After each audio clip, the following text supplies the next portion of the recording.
wrestling kids and the millions listening live around the world. Ladies and gentlemen, let's get ready for the round table.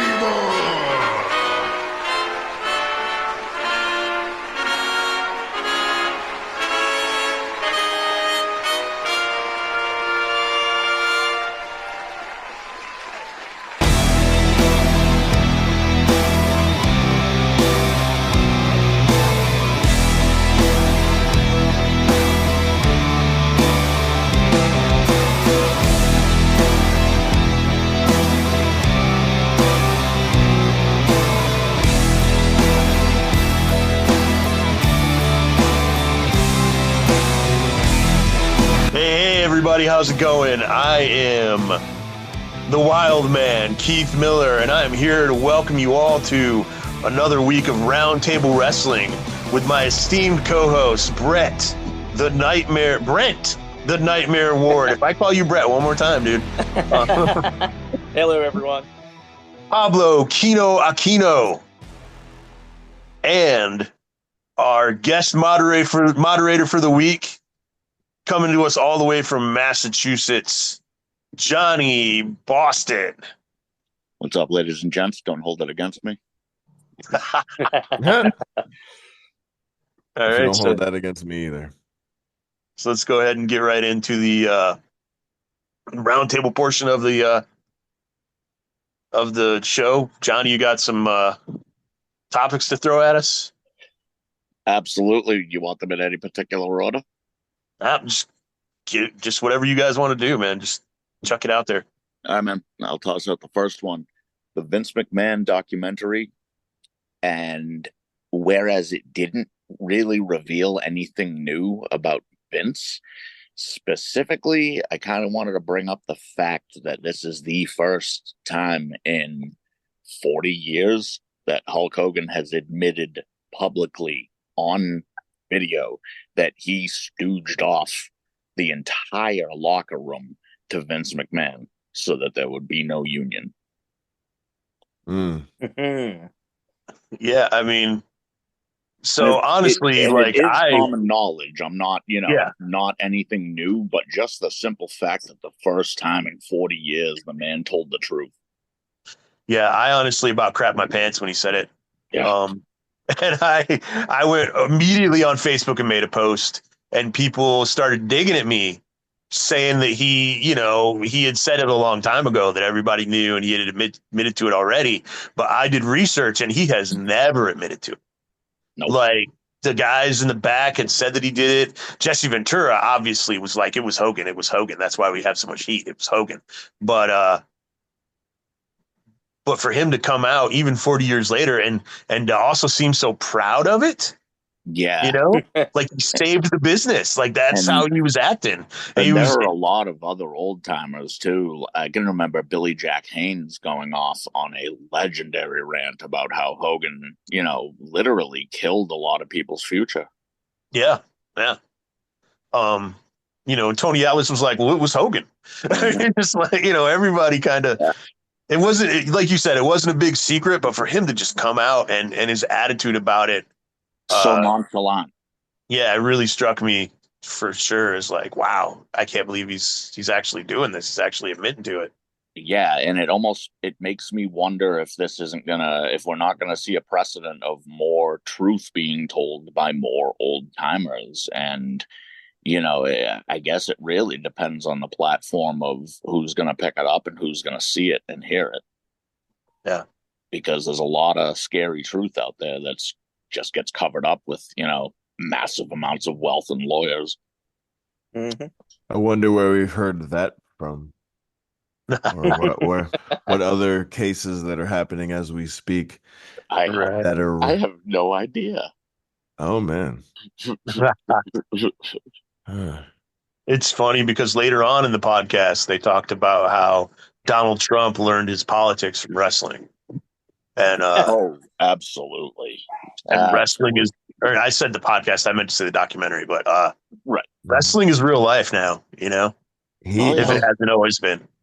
I could definitely see it in the way he cuts his promos, AKA when he does his debates. Yeah, Right. absolutely. I definitely see the correlation, how he's trying to, like the way his cadence is, like how his facial expressions, things like that. He's very He was spectacular in that a way. crowd, and yeah, Yeah. exactly, to make a spectacle of it all. But when you're trying to win a popularity contest disguised as an election, then You learn from the masters. you Yeah. do want to ham it up. He also is 1-0 at WrestleMania, so I think we have to put some respect on his name. That was because of Bobby Lashley, not because of him. Bobby And it was also Lashley was because there. there was no way in hell Donald Trump was shaving his head for a wrestling show, You even can't, WrestleMania. you can't You shave know? a comb over, you know? Yeah. They just have to take it off. They just be like, Yeah, you're bald. done. Brent, you got anything about the documentary, brother? Well, I mean, it's Hulk Hogan. So Hey, he was almost Metallica's bassist, all right? yeah. It's just, can we believe anything that comes out of Hulk Hogan's mouth these days? I mean, really? I love the Normally, guy I'd as say a wrestler. no. As a wrestler, I loved him back when I was a kid, but I think everyone kind of knew that he was blowing smoke up their ass for years and years about the union, and I'm just glad that he finally came clean with it, and maybe we'll get some honesty out of the man now that he's retired and much more non-publicized as he was back in the 80s and 90s. So hopefully we just get some more honesty out of these older wrestlers, and it'll be good. Yeah, I mean, I do think that part of the reason why he decided to come clean, though, was because it was a Vince McMahon documentary. And originally, the idea was kind of to put a spotlight on Vince and all the good things that he has done, Right. in the wrestling business. That was the original meaning of the piece. And they changed the tone once everything else started coming out. So it's like, he probably was like, well, it's a Vince documentary. I can say that I helped Vince. Like that thinking could have been in there. Right. The permanent company man kind of mindset. Yeah. I got it. Yeah, for sure. Yeah. I totally got it. And you could really have a point on that, because at this point in his life, you got to imagine he's bored hawking his beer. You know what I mean?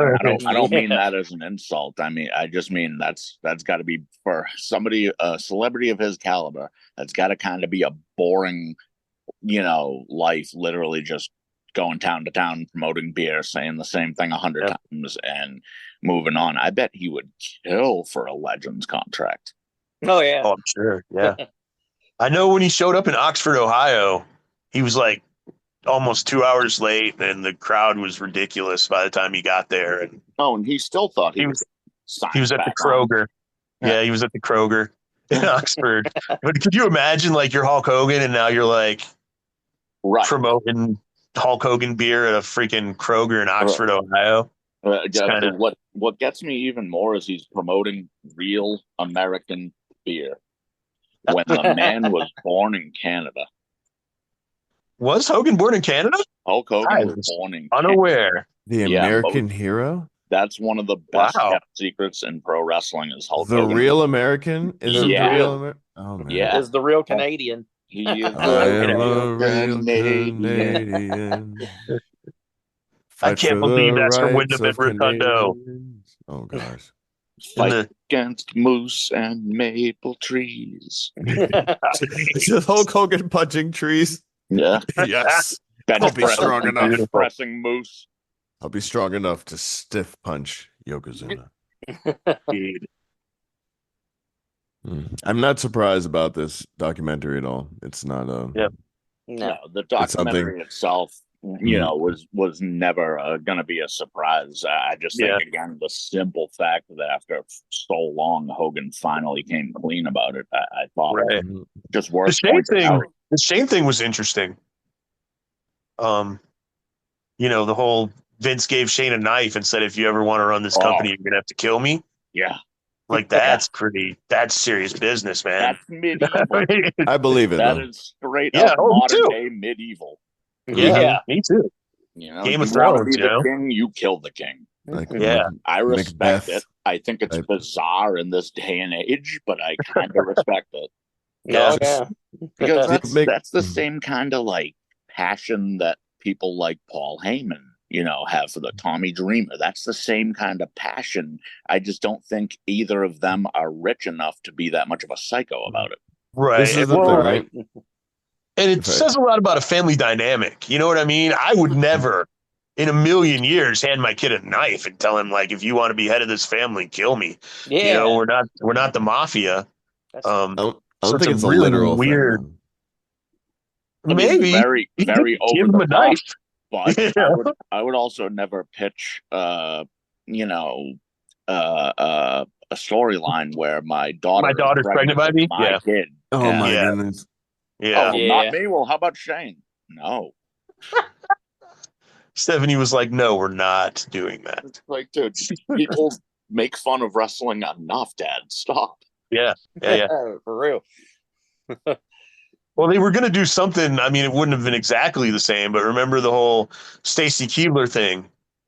The payoff for that was going to be that Ric Flair was the dad, but instead of going through with it, they had to lose the baby. Yeah, which know. either way, that's rough. You know what I Yeah. mean? Yeah. By the way, if I can mention, Lita and Snitsky's baby would be 14 years old right now if he didn't punt Aw. Well, if you didn't get punted into the 18th row, maybe. it. Yeah. Maybe the 16th. All right, brother, what- row. The NWA being cut from the CW seemingly in favor of NXT. Mm. Mm. Man. So, yeah, go ahead. I started last time. Sorry. I'll go. Yeah. Well, this seems like more of a conflict of interest thing where one was probably pushing the other out. I like NWA. I mostly catch up with it. What was it? Is it Fight TV that had it? Yeah, and Fight Yeah. TV's not carrying them anymore either. Triller that dropped them too. So, Wow. Yeah. And Triller did? Yeah, because that's where Yeah. I'd caught up with it, and then I would see it on YouTube or I would see it on like Instagram Shorts. They're very big with Instagram Shorts nowadays. I think they're a bit more social media savvy because they have to be. But it just seems like they're just going to go without. And yeah, NXT is a much bigger thing. If you heard that freaking crowd for Trick Williams, my goodness, goosebumps Yeah. all over. Like the Yeah. fact that CM Punk wasn't the biggest part of that match, Right. and it was Right. good. And everything that they're doing with NXT and TNA, in Mhm. my opinion, gets a chef's kiss. Like Yes, they're, yes. they're, Oh, they're absolutely. doing a good job with not making either side look weak. Yeah, And- they're and- incorporating. With the Yeah. invasion angle back in the day, all Mhm. they did was they buried the WCW guys, buried the ECW guys. Yep. And now with this, it's like an even footing. Joe Hendry, let's face it, is brilliant. yeah. Oh, yeah. Everything he touches turns to gold lately, and I'm here for it. He's here eating Yeah. my dates now. Thank you a lot for saying his name. I Here gotta he be a good comes. host and get him a water or something like that. If I can retort to that though, really quick though, I get what you're saying about the equal footing, but I do think it's still skewed to one end because TNA does look like the baby brother of NXT. Oh, absolutely. Right. Yeah. And I mean, Whereas- yeah. always looked that way with WWE having the bigger budget, to put into Right. their stage and their setup and everything. And that's not a knock on TNA either. Personally, I think they do a great job. But you're absolutely right. yeah. I mean, It does Wesley. give that appearance, but as far Mhm. as the wrestlers themselves, they're not being presented as these rookie amateurs. You know what I mean? Whereas I Right. think 10 years ago, or maybe 15 years ago, it Mhm. was LOL TNA Right. all over the Yeah. internet. No, you're right on that. You're right on that. They do give them, a fighting chance. They make them look good. They'll have good quality matches for the most part, it will always be TNA on the Yeah, I mean, most of the time on the losing end, For unless sure. they're on especially TNA. at bigger moments. For sure, Yeah. I'm expecting to Like- see that.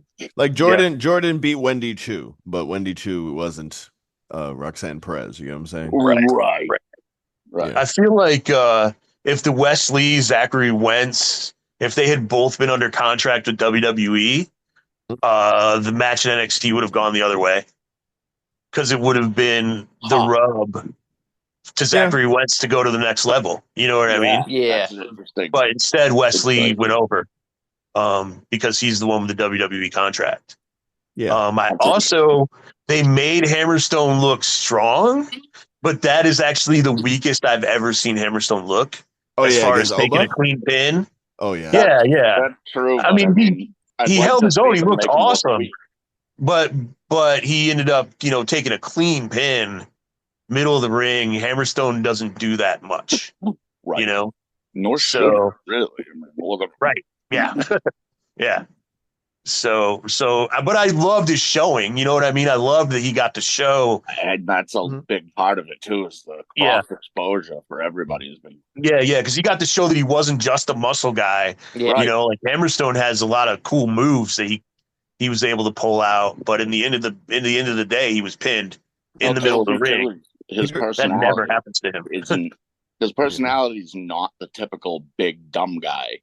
Oh yeah, he's a know really what I mean? intelligent dude. Yeah, And he used to be in bands. Like he was like he he wanted to his be like a body rock star when he was a kid. So When he was a kid, he was 100 pounds soaking wet with yeah, a he's brick in his tiny. pocket. Yeah, tiny, long haired, freaking He learned how to You know. play his body like a musical instrument. Like, right. Yeah, Hammerstone unreal. is amazing. oh, Like it's his- unreal. He used to I post just- about macros and stuff, and I'd just be like, dude, I have no idea, but it's Oh. working for you. People always say, what's your Mount Rushmore of wrestling? And I say, I don't know, but I'd carve it on Hammerstone's back. Yeah, dude. Huh? No. That's a good one. Yeah. That's a good one. Yeah. It's a, Yeah, but I did a lot of research into the whole NXT thing, because I'm a big NWA guy, honestly, and I think there's a couple of things that hurt them.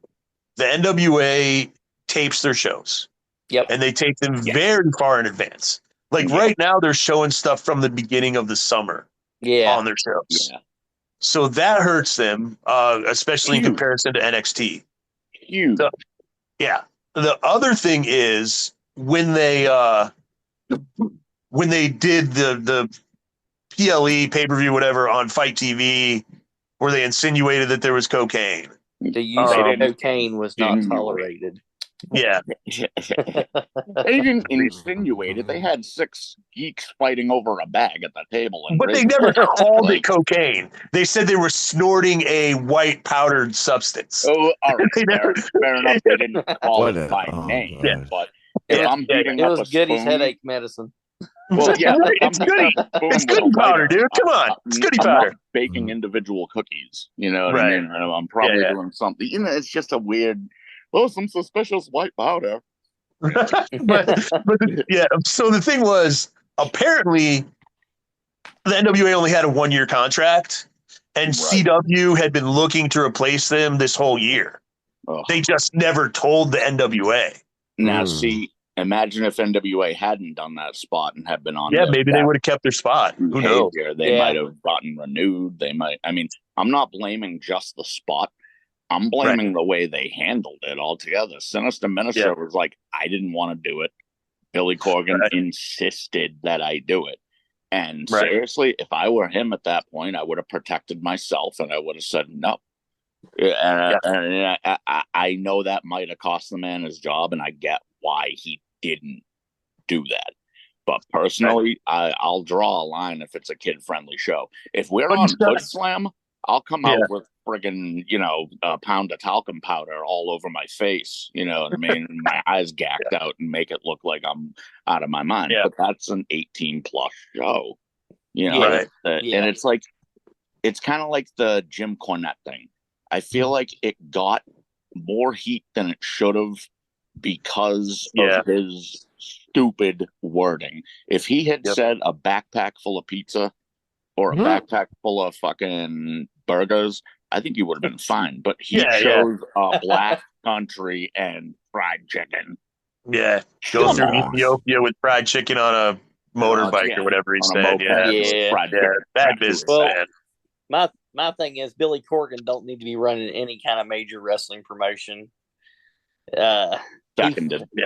He failed. Seconded. He failed when he was in TNA, and he's failing NWA right now. And NWA's got good product. It's just that when you got an idiot like Billy Corgan, And you know what? Really, running it, I thought he was good for TNA at first because he was bringing in real music, you know what I mean? And not for nothing, I'm kind of a nerd, but a real song compared to an in-house generic song is always going to hit me harder. It seems like the audience pops more. So even if he was using, you know, for a good example, the Dollhouse was using a song by Courtney Love.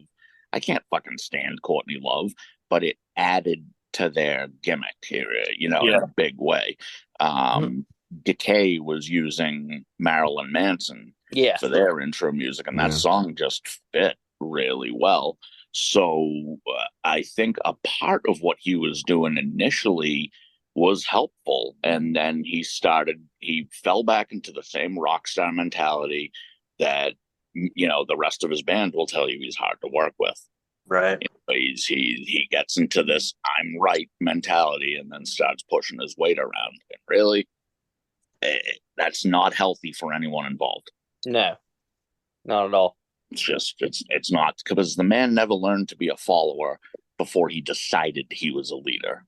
And I think that's the biggest, you know what I mean, the biggest flaw in all of it. When I was asked to manage a restaurant, I told them I wanted to learn every position before I managed, and they told me I was out of my fucking mind.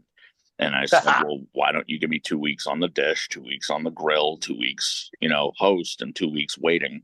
And then when I'm managing, I'll know what to expect from people. That's a good way. Yeah, I mean, wrestling used to be the same way.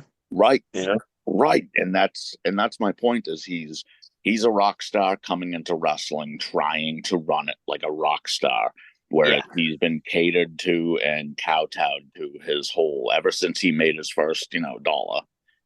Everybody, you know, kind of clung to his coattails and told him he's the man. But I'm with Tommy Dreamer. Cancer Kid can stay, but I'm not happy about it. Yeah. And this one, I feel like this one is my kind of guilty, you know, pleasure that I threw in here, because this one's caught me off guard and just kind of made me, you know, smile. JBL in TNA. Oh man. Who saw that coming? I don't think anyone did really, but I definitely didn't. But I think that you know, it's good for TNA. You know, JBL is a big name that can actually help them out and teach them a few things. And yeah, I think that adding him to TNA was a good move. And he's not just in TNA. This guy has been showing up.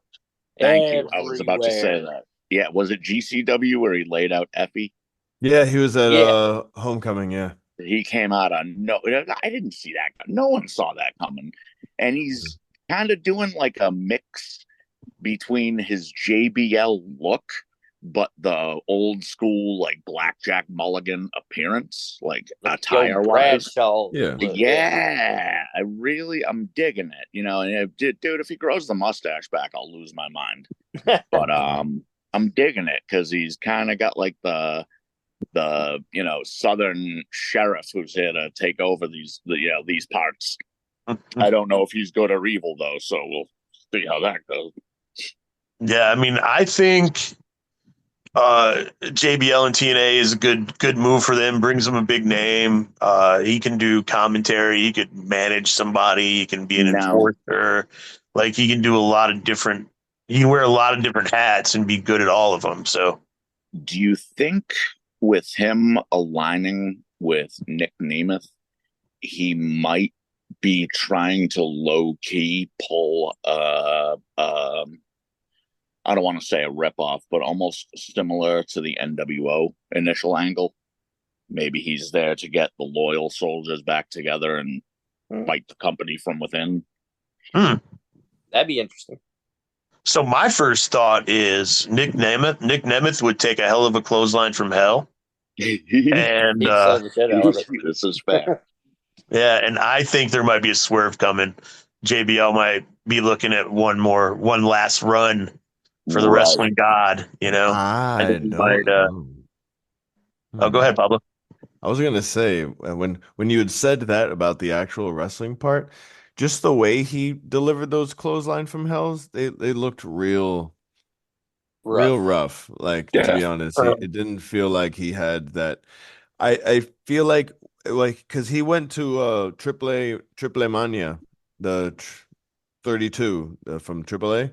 He was there as well, and so he's been making himself more relevant. I just feel like the way he came out, it seemed more of a, like a Paul Heyman type person. Yes. That he would have a bit more, he would have more influence in the back, or he would be like a guide, or, like take him under his wing and be like, this is obviously. I did also think about the fact that Nick Nemeth would take the clothesline from hell and make it look like it's actually from hell. Like he'd do like a double rotation and land on his neck and like immediately like turn into dust and all of that. Like whatever he could do to make it look devastating, even though it's not. But like I don't feel like it's going to be him doing a swan song. I feel like his wrestling is behind him.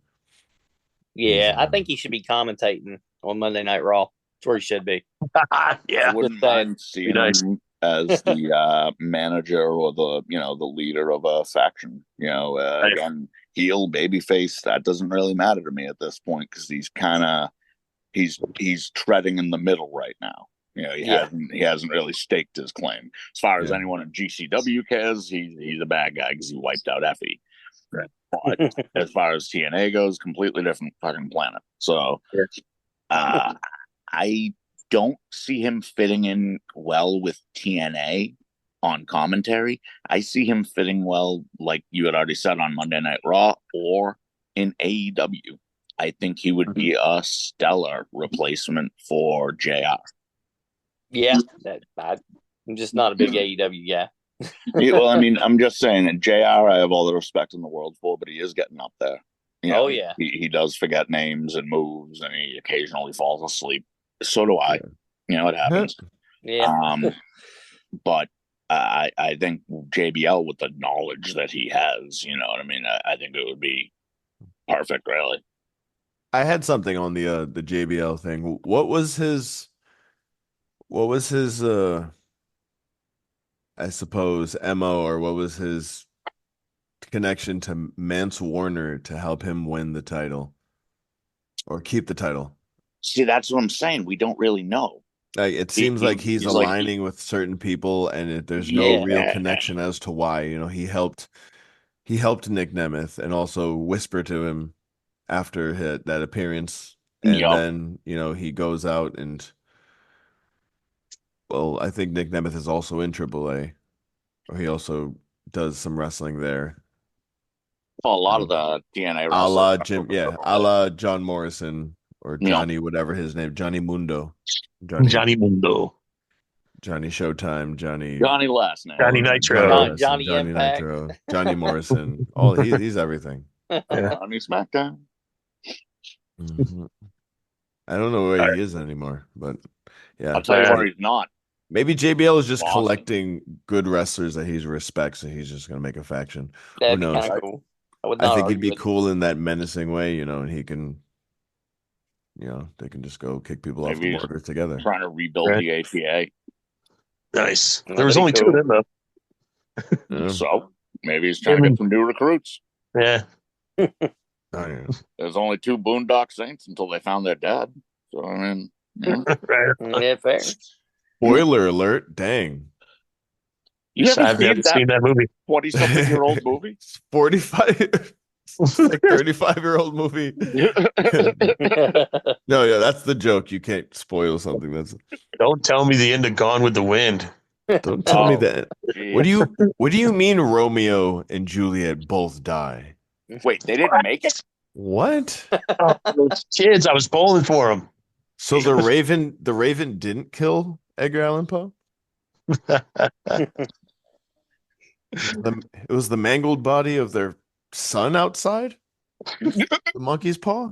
The heart was Oh, at the man. floorboard the whole time. Jesus came back. Holy mackerel. just spoiling everything, every great story in life. Going on their iPhone and went, fuck this. So you're saying Homer, after 3 years of cheating on his wife, went back and then was mad that she moved on? I don't remember that episode of The Simpsons. Oh no, that was the Odyssey. Yeah, I That know. was the Odyssey. Homer, yeah. I'm not that dumb. All right. I thought it was, the episode of The Simpsons. Somebody had to make that Homer reference. That was beautiful. Right. Good job. All right, guys. where are we at, guys? The Simpsons reference for everything. Indeed. Anybody else got anything on JBL? I think we got it. I think we covered it well. The fourth topic I feel like is very general, but it also kind of applies across the board. Submission finishes. What the hell happened to them? Oh Where my are goodness. they? I haven't seen a submission used as an actual finisher in so long. I don't remember, other than Bret Hart and Steve Austin, passing out. Taz in his era. I can't recall any time recently Oh, the Hell's that Game. a submission's been used for anything other than a long transition for someone to make hope, or just a rest spot. They used to call them, but you don't really see them used as rest spots anymore, except maybe once a match. Yeah. You never see them used as a, what the hell happened to the sleeper hold? And we Wendy Chu does the sleeper hold. Yeah, but I mean, has she That's her won a whole match gimmick. with it? Yeah, she finishes with it. She takes him to the ground. It's like she's laying him down to go to bed. Yeah, she it's like puts him in a their sleeper body hold. pillow. And yeah. That's So all. you do have Wendy Chu, but All I think that's what happened to the submission holds as finishers is they became where they had to be specific to the gimmick. Signature holds like the angle Yeah. lock. Like right. Brutus like the Barber. Mhm. If you had a, like back in the day, I mean, Rick Martel's finishing move was the Boston Crab. He wasn't from Boston or the ocean. I'm pretty sure he might have been from Atlantis, but Yeah, it's possible. But yeah, back in the day, like there was, I think submission holds were thrown in there for variety. Yeah. People would use them as a finish. Like some people would just, there was a variety thing. It was Yeah. Again, they were used much more commonly as rest holds because let's face it, Mhm. a lot of guys back in the day were out of shape. right. And I think I realized, it got to me. You don't see a lot of, I remember, what was his name? The boxer that was in AEW a couple years ago, the British boxer, Ogogo, I think. Oh yeah. He finished people off with a left to the gut. And I thought that was brilliant because it was simple. can't breathe. Yeah. Oh, done. it was simple. Yeah, I think that what happened. Well, nowadays, if you have an MMA background, because there's a lot of wrestlers who have MMA backgrounds, you get to use a finish. You get to use a submission as a finish, or if it ties into your character. Right. Whereas, and I mean that was something. Goodnight Irene and things like that. But Roddy Piper would also use the sleeper as a finisher, and that Absolutely. I think there was just more variety in it. I also think Ric Flair with the that big four. I think that tapping out has changed it somewhat. Yeah. Absolutely. It's taken away some of the drama Can I though? from the submission hold. I was gonna say, can I if I can jump in? Absolutely. This is something close to my heart, considering that I was specifically a submission type. Same. Like when I used to fight MMA and all of that, and that's my thing. Where the most epic moments in wrestling history were submissions in my mind. Mm-hmm. Quite a I lot would of say- them. I would agree. Rest in peace to Chris Benoit. That was one of him making Triple H tap out was such a rush. CM Punk used to make people tap out. Now he only does go to sleep. Yep. Gunther As used to in do a Bam Bam sleeper hold. Bigelow. Yeah, but Gunther used Yeah. to do a sleeper hold, and that was his finish. But the thing is about him is that he can finish people in many different ways. He's very He versatile. chopped Ciampa and beat him. Like Yeah. he does a power bomb now. He used to do a power chopped bomb into a Ciampa Boston and beat Crab. me. Now Chad Gable, He does Right. you know, he does it's kind of into his Kurt Angle type Yeah. like gimmick. Yeah, which that's is his thing. yeah, Right. and that was Seems- kind of my It point. seems Like almost it's more like he's getting into the suplexes and slams rather than the submissions. Yeah. And Wendy Chu does prove Keith's Becky Keith's Lynch. thing where it was the Brutus the Barber beefcake. It was a thing where he was like snip. It was like he cut it off a little Right, bit he off the puts them top. to sleep so he can cut their hair. Right. Exactly. But I do agree that they've been taking them away, and I feel like I would like to see more submissions. I'll be real You'll with see you. like Hook Yeah. will do it. Hook will do some. Rhea Ripley used to do Sasha, it with that Mercedes. that one where she would lift it. In the I don't corner. want to hear anything about her. No offense, Johnny. No offense, Yeah, Johnny. I but don't I like. don't I want to don't. hear anything Hey, about her. I don't like her that much. that's but right. She is from New England, isn't she? She I is forgot all from, about that. She is from Boston, she's but a no, She Bostonian. trained up there. Yeah, she No. trained up there with Right. Sheldon Goldberg and those guys, right? just don't hold it against me. Like I said, yeah, she's from, she's from Boston. Yeah. I'm probably like one of the. Yeah, I'm not a big fan of hers at all. I used to love her to pieces, and something happened, Here's what it is. and I can't stand her. Like I just, Yeah. I I don't like mind her, but I don't really. I feel like this is follow the thing though. either anymore. Yeah. This is the thing though. She had to have a finisher because like look what happens when she tried to do something else. You see She's this so new little. finisher that she has, this newer finisher that Yeah. really makes the person that's getting it done on, it makes them have to do too much. Yeah. Yes, it's It's so she had to and do it the always bank makes it statement. borderline sloppy when Yeah. you add that, 'Cause- but he steps to the dance. Yeah, because how else would she be able to beat a Nia Jax? How else was she Right. able to beat a Charlotte Flair? Right. Right. And like how would they make it make sense? And So that's, that's the thing about the submissions. Yes, either you have to, like absolutely have to, or just can't. Like Gail Kim had to fight Karma yes. and like do the octopus stretch, octopus hold, and like which I liked that. Like it was Yeah. unique. But you're right though. I think it has. I don't know, Brent. You seem to be a submission fan yourself. I don't know how you yeah. feel about, but I do agree on his sentiment that what happened to them. I feel like they are just Like My- a third finisher for a strong person. That's what it Yeah. seems My like. favorite wrestling move of all Right. time is Mike Rotundo's abdominal stretch. So That's Yeah, a man. it's damn good beautiful. move.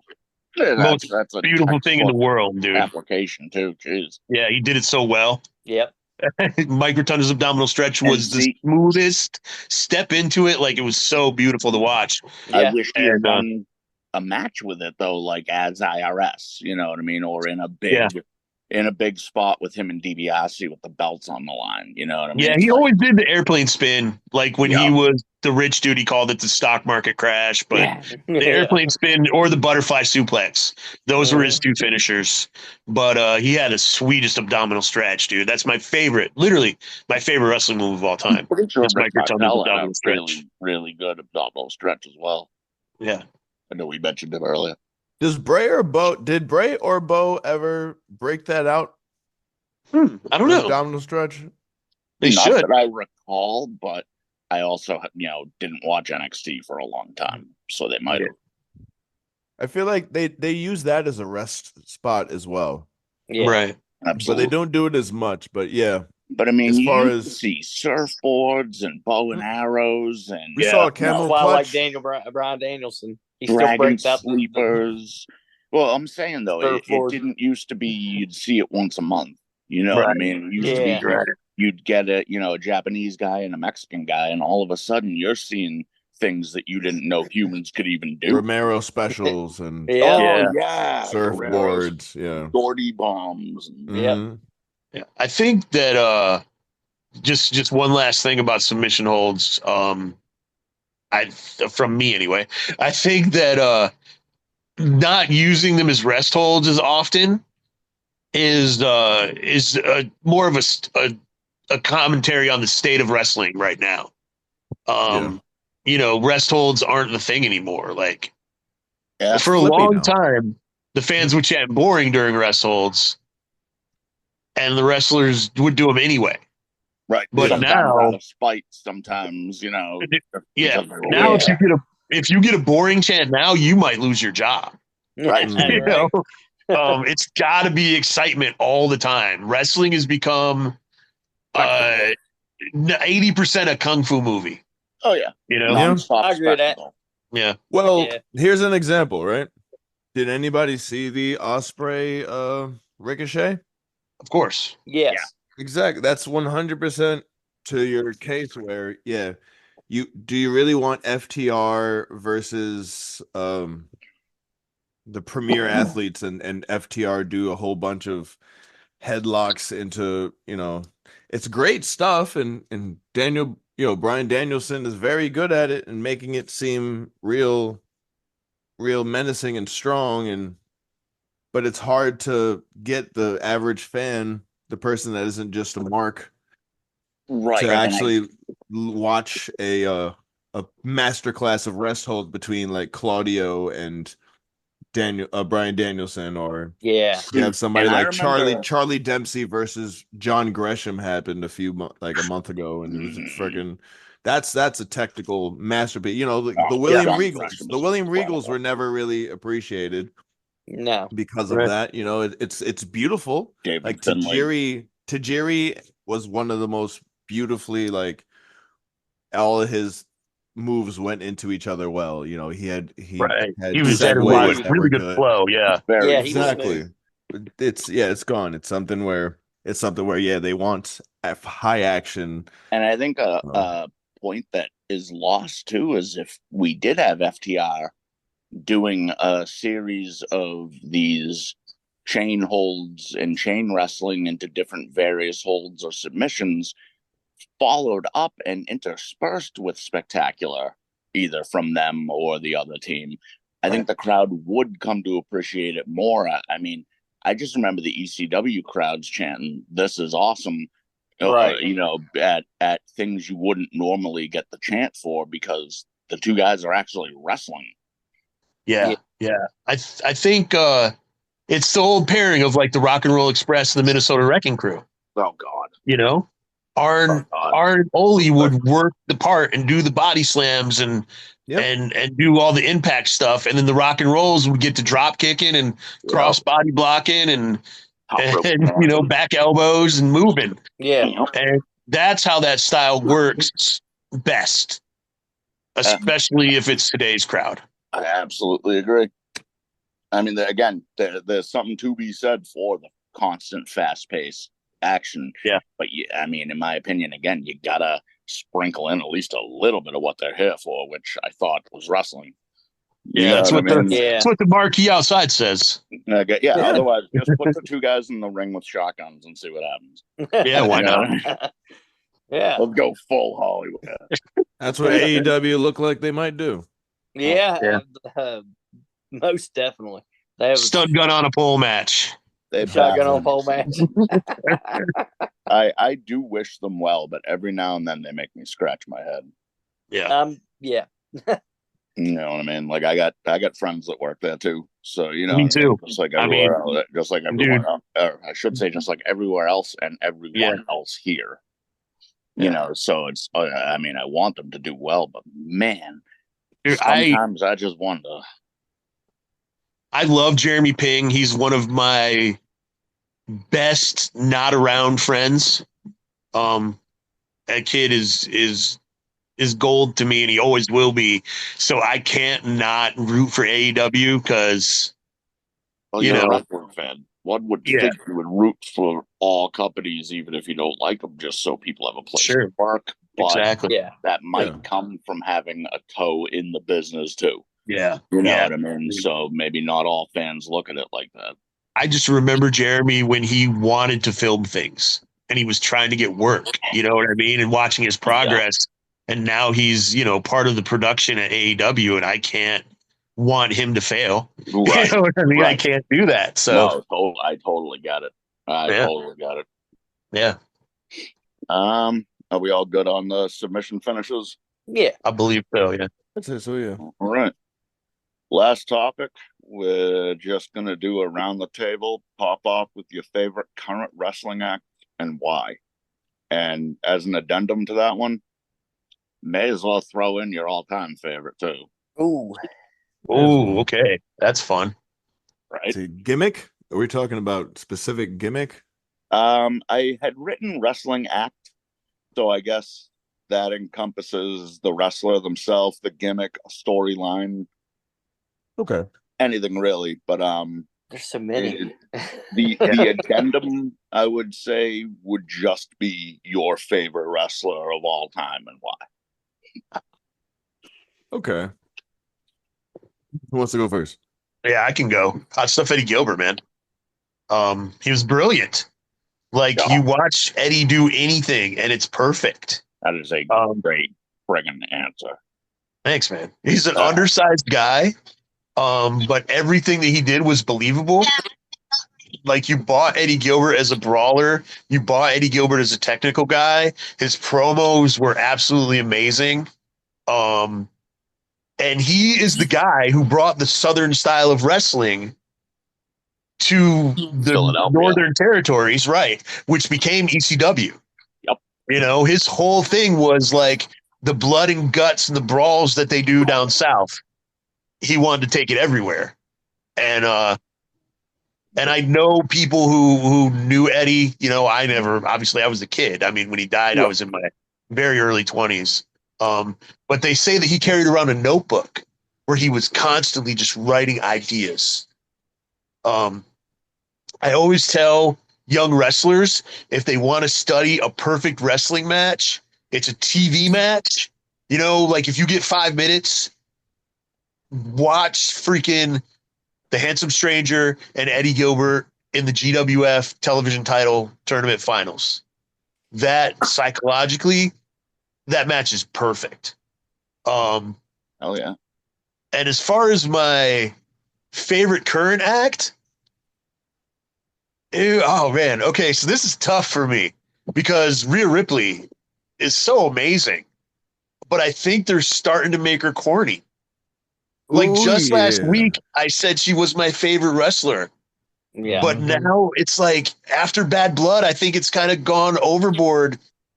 And I really, really like Liv and Dom. I know that seems so wishy-washy, dude. And I feel like such a traitor. But You like, really are, though. You really are. that sit-down promo that they cut, and like, I wanted her to win. I didn't want Rhea to get the belt back. And I never in a million years thought I would feel like that. But they've made her so corny. So my favorite act right now may be Liv and Dom. So it's and I hate her. I think that it's because I hate her. I want her to win so I can keep watching her be such a bitch. You know what I mean? Like, so yeah, I mean that reminds me, we do have to speak of Bad Blood, I imagine. Yes. Oh yeah, for sure. Yeah, we're going to go over that here in a little bit. Brent, do you want to be next? Because I'm I would love to be next. Really wondering what I'm going to say. Okay, so all-time favorite. Man, it's hard to choose one, but if I have to, it would have to be Bret the Hitman Hart. His technical wrestling skills, were phenomenal. He's one of the greatest in-ring workers of all time. If you watch any kind of wrestling from the late 80s, you can see where the grooming started for him to become the world champion back in the day. It's written on the wall, and just the things that he did. I mean, the work that he put in, the matches with him and Shawn Michaels, him and Stone Cold Steve Austin. I mean, who else could have pulled those matches off with Austin besides maybe The Rock or Triple H? Purely legendary. Yeah, pure legendary stuff right there. Oh yeah, one of the greatest submission moves, arguably. So yeah, I'm a huge Bret Hart fan. Always have been. As far as current, there's so many good ones. But as of right now, my favorite worker has to be Braun Breaker. Ooh wee. Nice. I can't lie. Watching that dude hit the ring and run the ropes at like 1,000 miles an hour Intense. was both inspiring and terrifying. Yes, he's just so intense. He cuts good promos. He works hard. He's a human rhinoceros. Are you kidding me? Like, once he starts moving, nothing's going to stop him. Nothing. And, him losing to Jey Uso, really, it will never hurt him. Braun Breaker's a future world champion. It's, and he's phenomenal. He can cut promos. He can do it all. Agreed. I agree. Yeah. Wholeheartedly agreed. Pablo. Is it my turn? All right. Yes, sir. All right. So I would say my favorite is interesting because I'm stuck between two and they're completely different. Whereas one never had the chance, nor was going to have the chance to win a championship for many different reasons.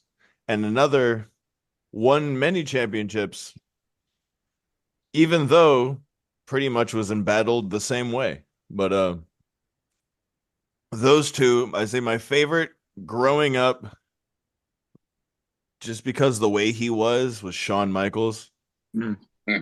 I would say Eddie Guerrero, but I hated his gimmick. As a Hispanic man, I hated his I gimmick. was just going to say it felt very if I'm being stereotyping. Honest, yes, and he did not like it either, which is something that really made me change the way that I thought, because he had mentioned, I had looked into it. The year I'll give you some context though. The year that he died, actually, it was what was it, my senior year of high school, and I was doing a writing assignment. I could choose whatever I wanted to as far as a topic and write an entire magazine of it. And I did wrestling, and I overdid. Like, I did way more than I was supposed to, just because I had love for it, and I really liked. And I remember writing some article about it, about Eddie and his feuds and things like that. And I think about it back then, and I really liked just this charisma and all of that, but I can't put him over Shawn Michaels. And my other one is William Regal. Like, not only because of how good of a wrestler was, but he was hilarious and very intense and serious all at the same time.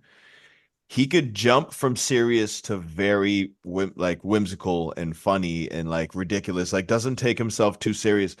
Like, even like recently when he was I would almost say in the last 20 years still, maybe, because just how good he is with his facial expressions. And like when Danhausen this year he cursed him or whatever in the AEW, and like the way he reacted to it was hilarious. And like I saw him in Crime Time, was in the general manager's area with Teddy Long, William Regal, and Vince, and they were doing their whole gimmick. They were like, money, yeah, that money. And then like they were dancing around, and then William Regal started joining them, and he was like, being that awkward kind of old English guy, and dancing around and like hot footing it, and just it's hilarious.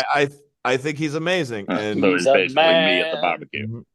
Exactly. But I would say that if I have to pick a current actual wrestler, because William Regal, though he's current and he's still like doing stuff, he's not an active wrestler.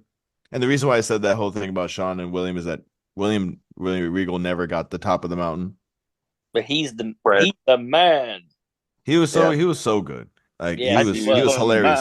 It's him and Tajiri, he made that work. Him and Eugene, he made that work. Yes. Him and Tajiri, brilliant. Him as a general manager was good. him as a No, he could do anything. the Yeah, man he's is brilliant. incredible. Absolutely brilliant. The man is literally an Oscar-worthy pro wrestler. When he was Steven Regal back in when he was Lord unreal. Ring, he was King of the Ring Regal. Like Him whatever and he Finley. did.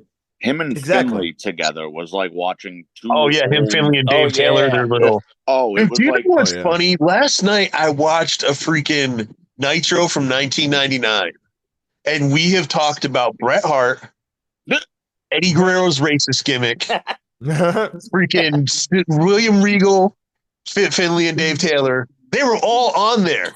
Yeah. That's wild. Eddie Guerrero actually. their matches are like watching two bards that know each other just brawl. Ladies and gentlemen, Chad Hey. Big Ton Vandermark. Join the show. What up, Fuck. man? What a chat. Yo, the only gimmick I didn't like with Regal was the Real Man's Man joint when he first got into WWE. Yeah. I love think it was making fun of hilarious. that. I love think it. it was hilarious. hilarious, Funny. but it was corny. Yeah, but it was Yeah. still good. I loved It was it. good It's in like- It was good for the funny. time. It you was know? definitely funny, dude. I It was don't just think a corny as lot hell. of people could have Exactly. pulled it off to such Right. comical The way gold. that he did. Yeah. I mean, to me, that gimmick was like just trying to make a joke out of Regal, like they did with Dusty, the yellow polka dots. Absolutely. Yeah. I think Yeah, that- but he made it work, just He like did. Dusty made the Well, yellow polka yeah. dots work. Here's the thing, Yeah, yeah. 'cause Dusty- And that's the Dusty's man, difference dude. Of course between he made it work. well, that's the difference between a guy like Regal or Dusty Rhodes and a guy like Terry Taylor. the Red They gave Rooster. Terry Taylor a Yeah. gimmick that Well, he didn't yeah. like, and he bombed it. Yep. They Well, they I set think out he to make shit on Regal. They set I out to think make that- Regal and Dusty look ridiculous, and they rise above it. Yep. Well, You know, yeah, they but don't- elevate the gimmick.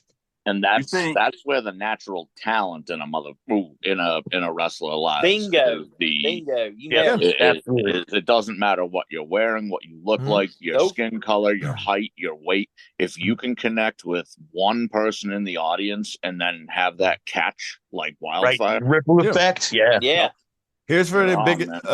the best example, right? The best example would be him and like how many other people do you think would do that Eugene gimmick?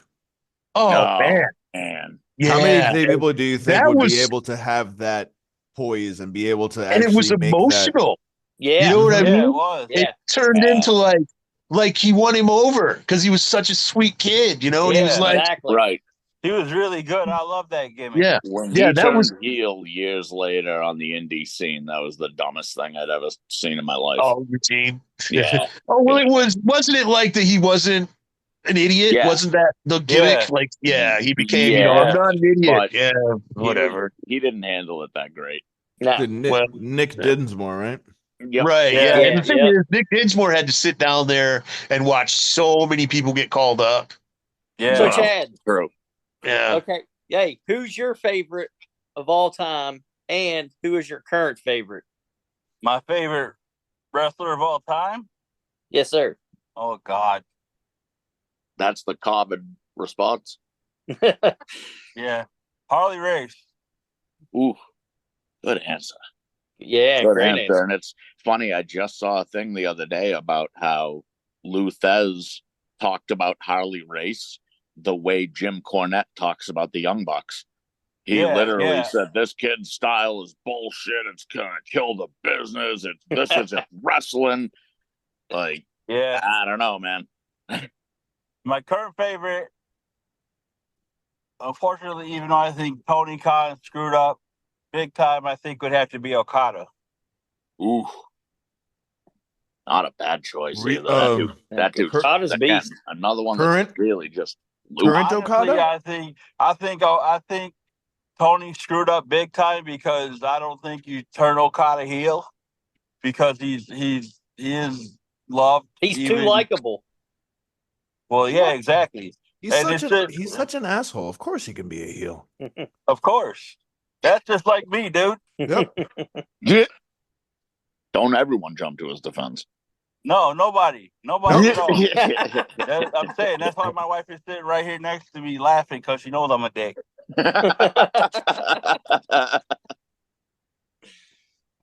One thing I would say, I never got to say my current. Mm. You did But not. You did not. You got robbed. But I'm not gonna say his name because if I do, he'll appear. Ah. Good Let me choice. guess. It's Cornball, right? No, it's not Cornball Speed Bailey. Mike Cornball Bailey. No, I again the Johnny Cage thing is, it's not horrible, but it's not great. Otherwise, yeah, I would say Joe Hendry because of what he's doing right now. Oh yeah. Not just like a culmination of what, like right now, the fact that he's getting serious and he's like, it looks like he will actually get the title. They're not going to LA Knight him. They're not going to Rusev Day. They're not going to Rusev Day him. They're actually going to make that flip an organic. Good. I hope they do catch because he deserves it. The guy deserves it. He's organic. Exactly. That's the thing about it. As opposed to forced. Look at Roman Reigns 15 years ago, and then look, or 10 years ago, and then look at him 2 years ago.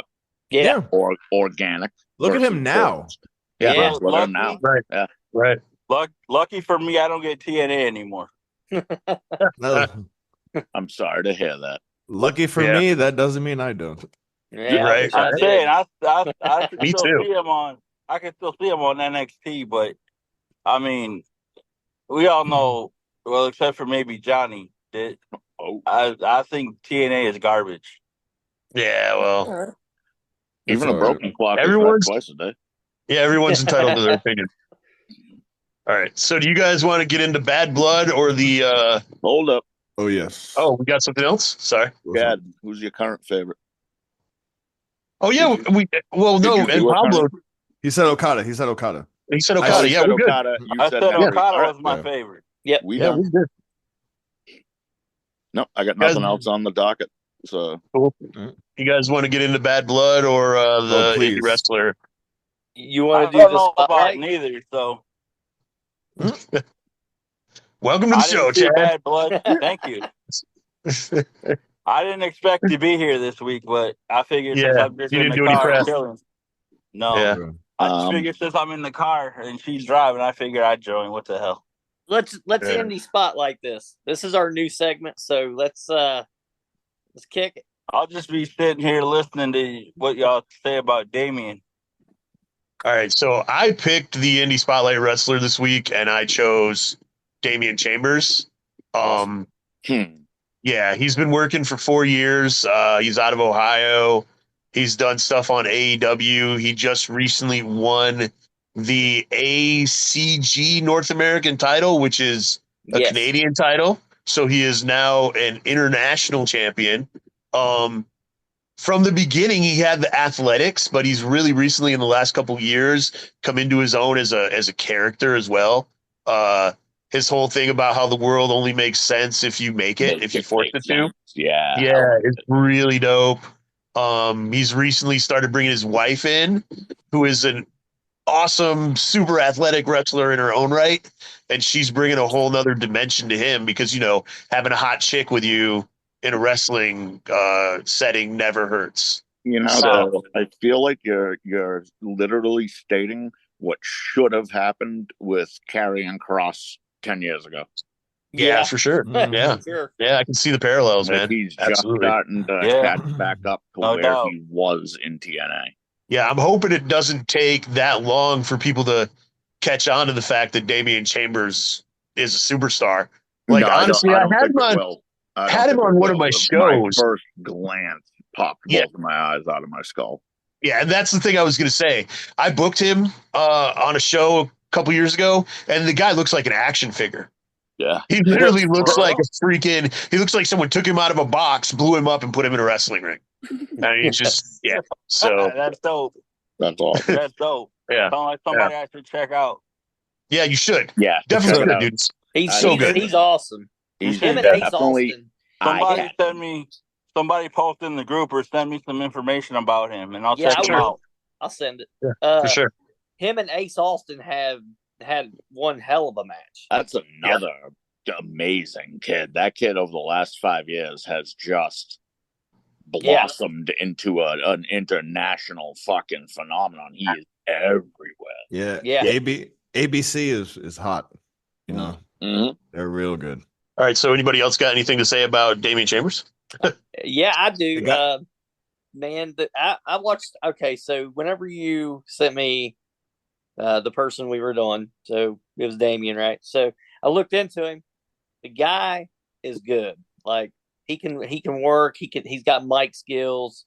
His win loss record, it could be worked on, but I think that's going to come with time. He's only had 149 matches in his career, Right. so and 52 of them are the wins. So I mean, not for nothing, but anybody that worries about win-loss record in pro wrestling really isn't thinking Right. that. And Yeah. recently he's been picking up belts. yeah, I think bringing Kayla in has helped, but I also think that he's starting to get more attention and people are starting to realize how good he is. Like Yeah, there And was they're starting to a put more long, faith in him. there he was a came out long of time Believe where, like- Wrestling Academy. Yep. And like I said, he's been doing his thing and he's really good at it. And Yeah. I look for him to get a big deal sometime in the future, probably within the next 2-3 years. That guy will be NXT bound, TNA bound, somewhere big with a contract. never I have know. a question. He'd fit right in with the Is- House of I Black. have one. Yes, I he have a would. question too. After Pablo, Yeah, I was gonna say because he's Columbia. He's not Columbia. Columbus, yeah. He's Columbus Columbus boy, right? Ohio. Yeah. Yep. Is he? Is there gonna be some OVW? Yeah, he's a regular at Wrestling Revolver. Okay. Yeah, he's done that's- appearances for OVW. Yeah. And that's kind of his big that's his big platform and he's worked there for a really long time. But yeah, he's gone down to OVW and I'm sure he'll do more, Oh, more than likely. He's got a good look to him, and then Yeah. Yeah. Yeah. I NCG casted champion. it both like visual and it is speaking. You know what I mean? Like it really, really like hooks you. Yep. And aesthetics are important. Yeah. You might want to. It might seem like an archaic Vince McMahon thing, but Nope. But it's important. Yeah, no, but it's everywhere. Like why that's why Dr. Dre took steroids. You know what I mean? Well, I Like, mean, if my action hero, if his villain is a skinny little dweeb with glasses, I'm not Right. really going to believe that I need a 6'7" action hero that's built like a brick shit house. I'll just send two dweebs. Yeah. Like Right. yeah, exactly. you got to make it make sense, man. You can't have a world of Hammerstones fighting against one Rey Mysterio. Yeah. Right. Yeah, 100%. I mean, Absolutely. as much as I'd like to see that in video game format, I don't think I need to see it in real life. Right. Keith, you mentioned something about Damien picking up belts. Now, my question is, I was curious what people think. Do are belts necessarily important in wrestling, or are they just prop? So I think personally that belts are important in that they show that the promoter has faith in you. They show that you are a draw. They show that the promoter believes that you can carry their company. And I think that all of those things are things that bigger companies should consider when they're looking at signing people. Like Absolutely. if nailed you it. can Yep. if you can carry the belt especially in a major indie company, and get good reaction and have a good long run, represent them properly. represent them well, right? Exactly. But that just gives other people the hope too that hey, we want to book this guy too. Exactly. you Yep. know? Now, And it's- there is like everything in wrestling, there is a flip side to this. There are a lot of promotions where the owner, chooses the pen is mightier than the sword and will make themselves a 10-time champion. Yeah. A lot of times people see right friggin' through it because it's obvious. But a lot of, younger kids aren't going to get that. They're going to see this guy, he's 30, he's an 8-time champion, and they're going to think the world of him. Well, I mean, Yep. again, not to be an asshole, but Keith will know Asshole what I'm away. talking about. Yeah. Keith will know what I'm talking about. Look at Dysfunction. He Yeah, owns but ICW, and he's like 35-time heavyweight champion. Yeah. So this is what I want to say about that. Dysfunction's really freaking good. And as a promoter, and everybody always disagrees with me on this, and you can disagree with me on it all day if you want. I probably have before, dude. We've known each other for how long? Yeah. So I, for people who don't know, I ran World's Finest Wrestling. I've run other companies too, but World's Finest Wrestling was definitely my most successful venture. During that time, I had 2 champions during the 4 years the WFW was in existence. First champion was Apollo Star. Apollo Star is a fantastic wrestler. If you don't think Apollo Star is a fantastic wrestler, you don't know wrestling. The guy can cut promos. The guy, he can work with anybody, any style.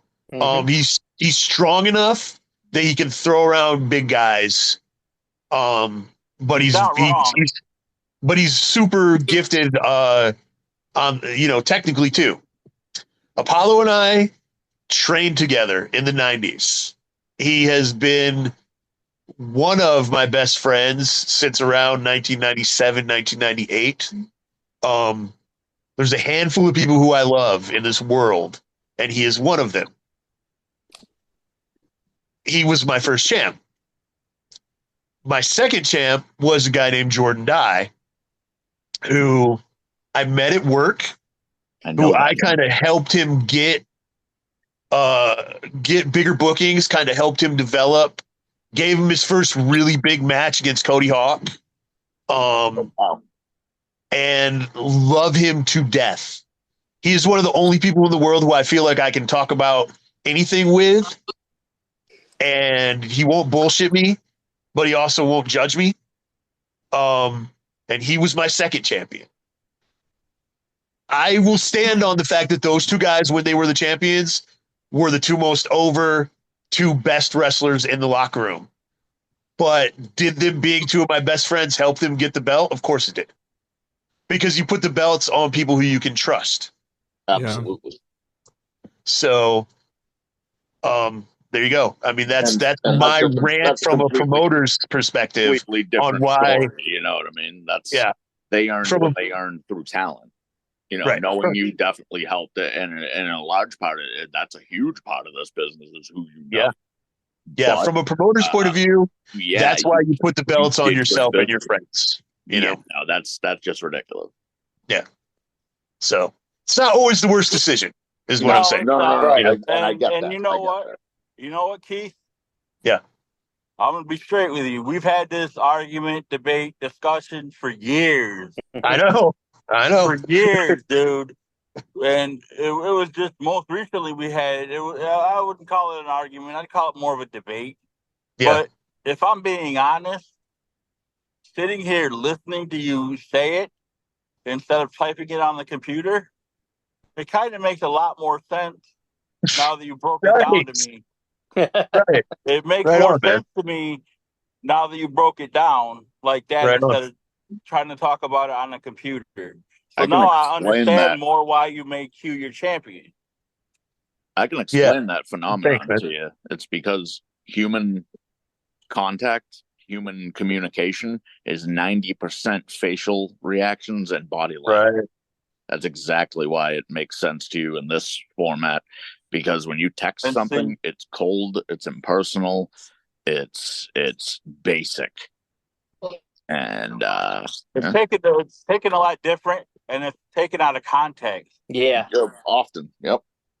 Exactly. I mean, honestly, my wife is sitting here agreeing with everything you just said, Johnny. Aw. Thank you, Chad wife. She said you're the smart one, Johnny. Whoa. Don't go saying anything I can't back up. Hey, Brent. But yeah, for real. You want to go ahead and get us kicked off with Bad Blood? Yeah. All right, so Yeet. Oh, jeez. Was he even there? Man, he wasn't even there. Goddamn eat shit. He wasn't even there. You know he will be. Last night we had Bad Blood. Sorry. Maybe I should bounce since I haven't seen the pay-per-view yet.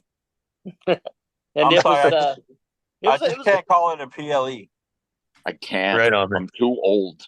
Yeah, same. I refuse to call it PLE most of the time. God. It hurts my little old I man roll brain. with the changes, dude. I call it a PLE. But anyway, Yeah. Brent, sir, what do we got? All right. So, Bad Blood kicked off with CM Punk versus Drew McIntyre, Hell in a Cell. Mm. Outcome: Mm. CM Punk wins. Guys, what's your take on this? It was brutal. It was good. I'm not going to say much. I'm just going to say, how did Drew McIntyre walk away after that spot on the stairs? Right? Yeah. That's all I want to say. That's my Yeah. only input on this. I promise I'll be a quiet little moderator now. But oh I have not. my God. I have not seen the pay-per-view yet, but I have one question. I keep seeing reports that he was legit injured. Is that the spot that he was injured on, or was it a different one? I haven't seen anything yet. I haven't seen anything about it yet. Yeah. Same. But if he didn't get legitimately injured off of that spot, then the man is made out of fucking titanium. Right? I don't see how either of them walked out of there not being hurt. They got Agreed. their asses kicked. Agreed. Yeah. You know, it was that one spot, man. Just seeing that, I literally had to stand up and grab my lower back. Like, Yeah, because he hit his lower back and his tailbone right on the side of that corner step. oh, dude, I swear to God, I felt it. I did too. I was like, oh my word. And I told my wife, I was like, that was brutal. Yeah, I rewinded it like 3 times. I was like, honey, get in there. You got to see this. This is stupid. And I already have a broken tailbone. Oh, Yeah, it was brutal, man. It was brutal. Yeah, I mean, yeah. I still hate the beads. Yeah, that was the dumbest spot in that The whole I was hoping for tax. I was really hoping for tax. Wait, the friendship bracelet or whatever? It's so corny. It's like the dumbest shit in the world. Drew McIntyre hit it in his trousers, and then at the end of the match a month ago or whatever, when Punk got it back, he kissed it. He kissed it. Yeah. It's beautiful. We spoke about it when it happened. Actually. Yeah. Gold. Yeah, we did. I don't want to see any more wrench spots though. Oh my God, no. Nah. It just looks dumb. I'm gonna put it on your head. Let me scrape it across your forehead. Yeah. That's just like the sledgehammer, man. Triple H would always put his hand over the end of the sledgehammer before he hit me with it. He tried to break his own hand. Like, what is that? Yeah. Still made it look good though. Yeah, relatively to the naked eye. To the naked eye. While it didn't bother me, I feel like he might catch a little heat for that pray to God, pray to me. That he made. That kind of caught me off guard a little bit, and I wasn't offended by it by any means, but I went, wow, somebody's going to take that bait. There's always for sure been a bit of a blasphemous side to the WWE. There's always has. Oh, absolutely. Okay, so Undertaker, Doink, Katie Vick. You're not wrong. Last week, Wrestling God. I think last week we were all unanimous saying that we all thought Punk would win. Was that right? Yeah. Okay. Absolutely. We were right. Did I? We were right. I said I would have liked Drew to win, but I knew Punk would have won. Yeah, mine was the same. Yeah. I would have said Punk would have won too. I fully expected Punk to win, but I wanted Drew to win. Yes. I want Drew to get a meaningful title reign. Yeah. And losing to CM Punk is not a step in that direction. You know? If I'm being honest, Drew got the title. I mean, Drew was right when he said that he held everything down during COVID and he was a champion with no audience. Whether I think he's a douchebag or not, I think that I agree. I think Drew should get his meaningful title run, and all this bullshit about Punk screwing him over or somebody else screwing him over or Seth getting the title before him. I think it's all garbage. I think Drew should have got the belt a long time ago, if I'm being honest. I agree. Yeah. I agree. All right, I wouldn't mind seeing him with a lengthy run as champion, but I still like what they did with him at WrestleMania. Of course, it was big. Yeah, it helped progress. fit so well. Yeah. You know, Yeah, and now it gives him a reason to be even douchier or even angrier Yeah. because he Sure. keeps getting screwed. But instead of going a Bret Hart route and just bitching and complaining about it, he's doing everything. He went out and he did can something to- about it. Yeah, he's doing something. He's doing his best to be Yeah. an absolute dick about it. And again, I Yeah. completely. He went I the like he went the the way Liv that Morgan goes. route. Yeah. Yeah. Yeah. So brings us to our next match. Nia Jax defeating Bayley for the WWE Women's Championship. We talked about this while it was happening. Yeah. Honestly, that's the best match I've ever seen Nia Jax have. Right. I Yeah, love the outside the ring stuff that she did. I wanted to talk about this on the podcast, as opposed to in the group. In the chat, I feel like they were doing a lot of walking and talking and a lot of adjustments on the fly. Yeah. And Yeah, I that think shows so, too. progress as a pro wrestler. And I could be wrong. You know what I mean? But I think that Nia Jax has showed a lot of progress in that match. Well, she was working with Totally Bayley, agree. so I mean, Yeah. Yeah. Yeah, Bailey's one Well- of those I feel like could have a good match against the broomstick, as the old saying goes. absolutely. Right. Yeah. Right. She's very technically sound. And I mean, if you would have told me that 10 years ago she would become that technically sound, I would have said now. Yeah. Well, I mean, the thing is, her last match with Nia, where she lost the belt, wasn't that good. No. You know? No, it was So I basic, but it think wasn't that long. Nia has improved. You know what I mean? I think Was that this match has shown that she stepped her game up a little bit. Yeah. You This know? match was better. It was way better, Oh, way in better. my opinion. Yeah. There was a lot of really solid power stuff. It looked a lot more believable than she's ever looked. Yes. And like I said, you could there was tell. a credibility there that she normally doesn't carry. Yeah. Right. I don't know why. She had to have been the tallest chick in line for kickball in school. Right. I Right. also I figured she'd be a little more confident, at least in her in-ring ability, but she's Right, for always sure. had that almost stutter step feel to her. Yeah, which never absolutely. commits. Absolutely. And this time she felt like she was plowing through Yeah. stuff. Yeah, Well, I she also felt think like she didn't feel like she was playing paint by numbers. She felt like she Right. was painting a picture. Yeah. You know, Well, it was really, really good. I think that, her hanging around with Tiffany and them two doing their thing has also upped her game a little bit. I think Mhm. Tiffany has inspired her to be better. Huge. How annoying was Tiffany at ringside? She was She wasn't at fantastic. ringside. She just came out at the end. Yeah, she Oh, was yeah? fantastic. She did her thing. Yeah. She's Yeah. genius as normal. Did she try and cash in her joint? Oh, she was thinking about it. They teased it again. It was just another tease, and I think it's Coming. kind of gimmicky where it makes Everybody- Tiffany relevant without having her Yeah. have to do anything. Yeah. Yeah, Yeah. agreed. Yeah, too many teases. It gets so worn out so quick. Oh yeah, and that's what I think that's what they were getting at, though. Yeah, maybe. You might be right. Cheap heat. Making I you don't look think she was going to cash it in. I think she came out to help, and Jessica Carr misunderstood. Mm. Yeah. Like, I really do.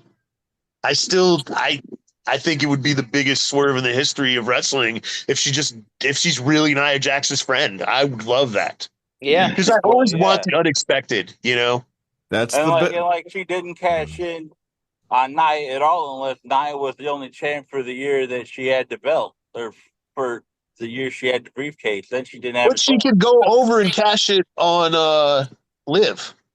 Oh, I forgot. You can do that. You can cash Yeah. in on any champion, right? Yeah. Yeah. Oh yeah. She could cash in on Liv and then go to Raw, right? Right. And the thing is, she's over enough to where she can do that and become a babyface. If I was Tiffany Stratton, Yeah. I would cash in on Cody Rhodes. Just say. Nice. If you were Tiffany That's Stratton, beautiful. Dude. Now imagine if she won. whoa, You imagine the reaction on that one. She should go down to You wanna NXT talk about and a pop. yeah, Yeah. Come on. go down to NXT and cash in on Roxanne because that match would be fire.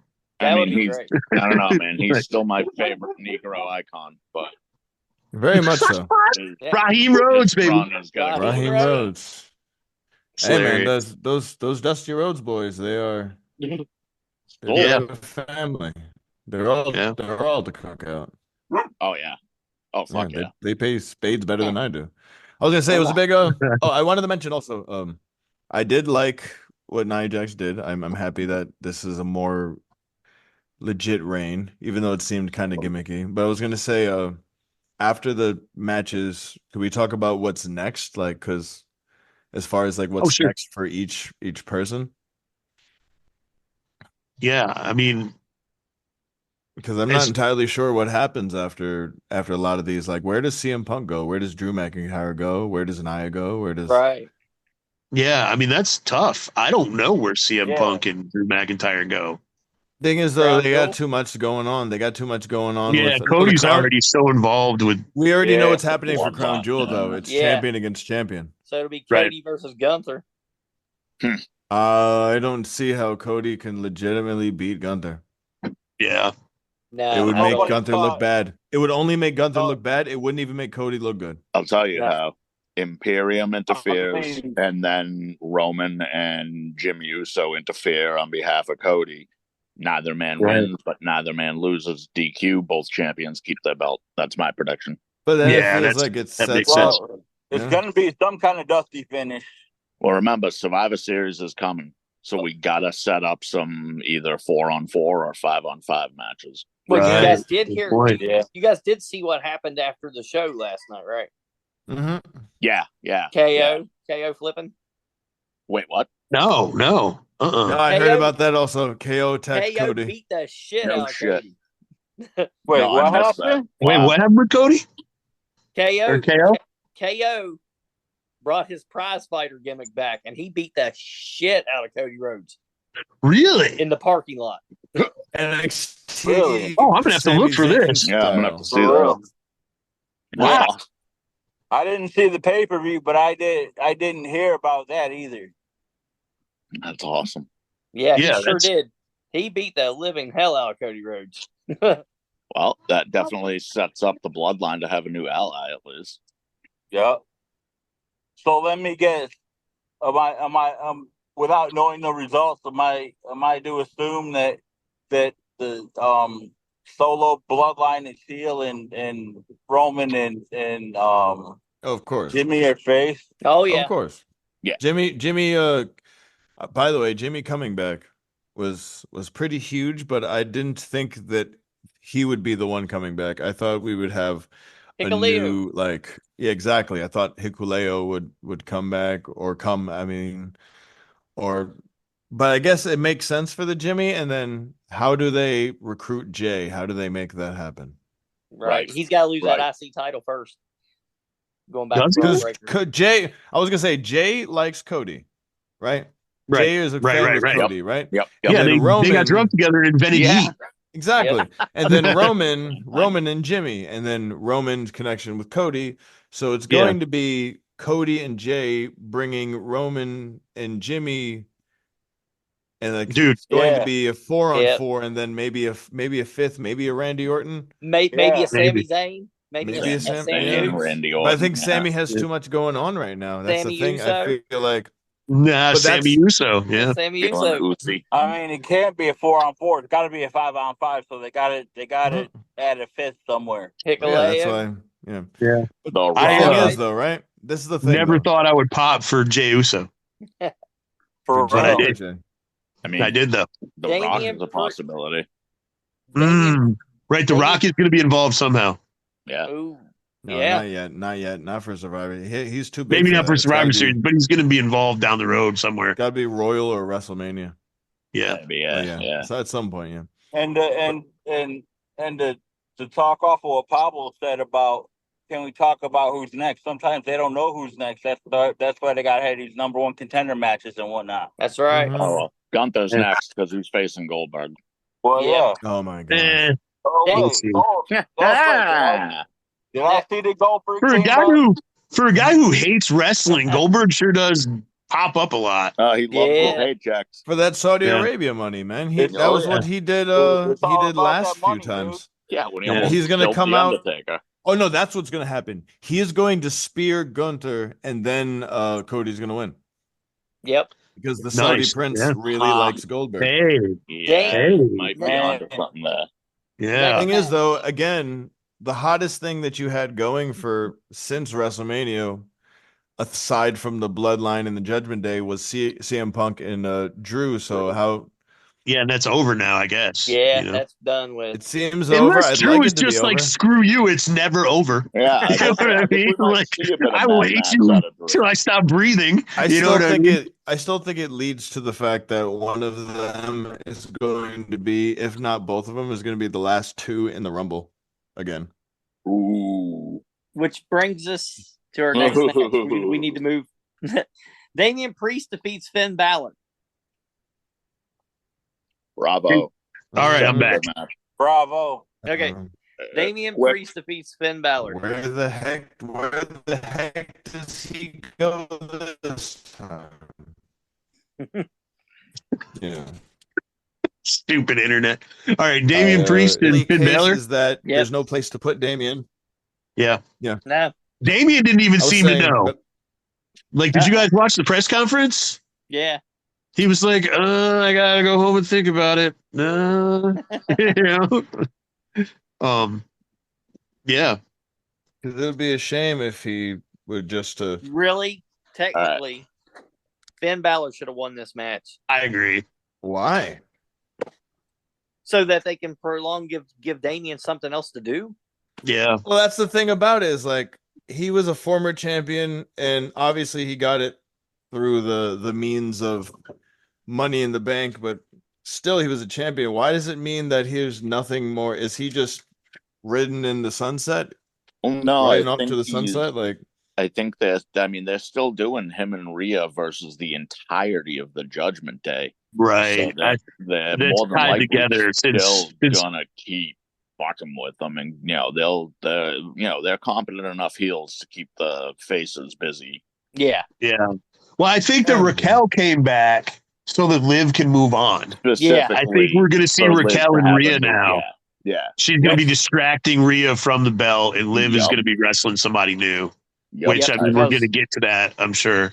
yeah. I That's, feel the like next, that's the next one. Yeah. I feel like we talked about heel Raquel, and I don't want it. I do. I'm with Pablo. I just want Raquel. Dude, did you see that outfit? I just want Raquel. I don't care what she's doing. Get her back on TV. That's Yeah, she's awesome. She's one of my favorites. Fair. Yeah.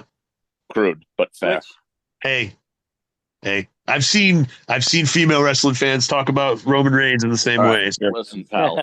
Ever since the Jacqueline bikini contest nip slip back in the day, dude. All right, I keep my mouth shut and my eyes open. Rhea Ripley defeats Liv Morgan by disqualification because of who we're talking about, Raquel Rodriguez. Okay, so I felt like that finish was terrible. Same. Yeah, It was made botched, sense definitely. though. It did. It was botched, but it did make sense. You know, Raquel and Liv were champions before Raquel was gone. Oh So yeah, no, I'm maybe- talking about just the So disqualification. the fact it was a DQ in a match Yeah. where he just beat the bejesus out of a dude with a kendo stick. Exactly. Right, it should've- Like, and why it was supposed to no be. DQ. If you're looking at it as Why if wasn't you're looking at it as the blow off, you wouldn't it needed a more definitive. Agreed. I If agree. she had just come down and hit Rhea with a chair and then Rhea Right. got pinned, I don't think anybody would have had a problem with that whatsoever. The fact that she Well, got I think- DQ'd in that kind of like setting just seems So if it was infantile. to me, the ref should have stayed on the floor with Dominic. Yeah. And I'm Agreed. totally fine with Raquel doing the move on Rhea because that sets them up. You know, she grabbed her, she threw her around like, oh my God. I'm Yep. fine with that. But then after the move, Raquel could have gone out and got the ref and brought him in and threw him in the ring for the count. Yep. Yeah. And that would have been a much better finish than that weird, like the refs letting her do all this stuff, and then it's a And then disqualification. once they hit the ring, what are you doing here? So Yeah, that was Did you hear weird. did you hear what the ref told Rhea last night? Man. He No, said oh yeah, she's like, I'm Yeah, gonna go yeah. beat him. She's like, I'm gonna go whip him. And he he's goes, like, you deserve it or whatever. yeah, he's like, go ahead, you deserve it. Yeah, yeah. Impartial reffing for sure. Yeah, definitely. Which brings us to our main events. Roman Reigns and Cody Rhodes defeating the Bloodline. Now, what happened after that match is the most intriguing part. Agreed. You had The Rock give the old, you're going to both get what's coming to you. Yeah. Off with their heads. Dude, so my thing is, for that whole entire match, they had me believing the Bloodline was going to win. Mm-hmm. Like, they did a really good job. Jacob you know, is a beast. Yeah, Like, I was like, wow, the Bloodline is winning this match. That freaking double splash that they did, I thought it was over. Dude, I thought that was the finish. Moonsault alone is just money. Yeah. And then for them to do the Jey Uso comeback, and Jimmy, he neutralized the Bloodline, and Cody and Roman got the win, but they still set it up in a way that it's not over. Yeah. Well, on top of that, I really liked the tension where Roman kind of washed his hands of Cody Rhodes and didn't want to go back and save him. And Jey was like, Jimmy, I'll do whatever you want, Oos. I'm with Jimmy you. Was like, that was man. Fire. Yeah, I'm with or you. Jimmy, why do I keep saying Jey? My bad. He goes, I'm with you, but we got to do something. He's a twin. Come on. Yeah. That was dope. Yeah. I thought that was really cool. But you know what? I'm gonna throw in a monkey wrench into the works. I'm gonna pull a Bobby Heenan. Regarding The Rock, whose side is he on? Oh, of course. Yeah, that was obvious. I think he's on his side. With Roman and Cody. He told Cody never to break his heart again. Yeah. He gave him something. And he's always been trying to support his fucking little nephew, buddy, cousin, whatever, Roman. So is he really with them? I feel like he's not with the new Bloodline. I might have some insight to that because there is a video floating around of The Rock after he left and went to his vehicle. He was going by all the trucks that had the wrestlers' faces on it, and he saw Dusty Rhodes. He said, I love you, guy. I love this guy right here. And he said, but I hate your son. Oh, wow. So, yeah, but hate and respect can work together. Right. Exactly. I mean, don't Roman Reigns and Cody Rhodes hate each other? Right. Yeah. Isn't that, Yeah, at this point, I'm not sure which barbecues Cody is and isn't invited to, but he's all over the map for sure. Well, as far as the Bloodline goes, I definitely think the match was only to just show that The Rock was obviously going to come back. Everybody knew, but it gave a time frame. Yeah. As far as the match itself, makes Jacob look good. Makes Solo look good. I don't like that this is what you have the WWE champion doing. Yes. Or he's just a part constantly in tag matches. Constantly in tag matches, not putting the title up. Now he has to go straight into one with Gunther, which is only going to further this same storyline that's been going for the last 2.5 years. I'm just sitting here and I'm like, do something else, fight. Drew, fight somebody. Thinking on Survivor Series, I'm kind of hoping that we get the Bloodline and Roman the Bloodline and The Rock against Roman and Cody and whoever, and I hope they throw Cena. That's what I'm hoping. I hope they throw Cena on Cody and Roman's team, and I hope we finally get Cena's well-deserved heel turn. Whenever The Rock was walking out there, he did see John Cena's face on the truck, and he called him Fruity Pebbles. Oh yeah. His little Fruity Pebble bitch. I could never forget that. Yep. See, so my whole thing is, I think that if you put John Cena on Cody Rhodes' team, it takes even more emphasis off Cody Rhodes. Agreed. And I think you just have to be really careful with that. That's what they want to do long run. I think they want to take the focus off of him in a sense because they need a new champion. But John Cena heel turn sets him up to take the belt from Cody, get one last run in with the belt. I was going to say, Cena deserves 17, dude. He deserves 27. Are you kidding me? That dude's incredible. Yeah. John Cena don't deserve to be 17. I'm sorry. I've right. got to object to that. Oh man, You can settle down with your not from Massachusetts self over there. All right, John Cena deserves everything, all the flowers, all of it. man. Clearly, I'm joking, but I do think he should. No, hit 17. yeah. I mean, I think he should hit 17 before his time is up, man. If for I no think other they're. reason, I think they're going towards it. If for no other reason, man, I think all those definitely think Make-A-Wish he should get kids would 17. agree. Yeah, I think they're moving towards it. Sorry, I'm a Cena hater. Never did like him. The only gimmick he had was good was his Thugonomics gimmick, and after that, That I agree with. That's what I want to see come back. Yes, He said he's too old to do it. He already said he's never going to bring it back. I would not be objective if he came out as the Peacemaker. That would be awesome. Oh man! But Hey, what about the Prodigy, dude? But Put penises all over beach.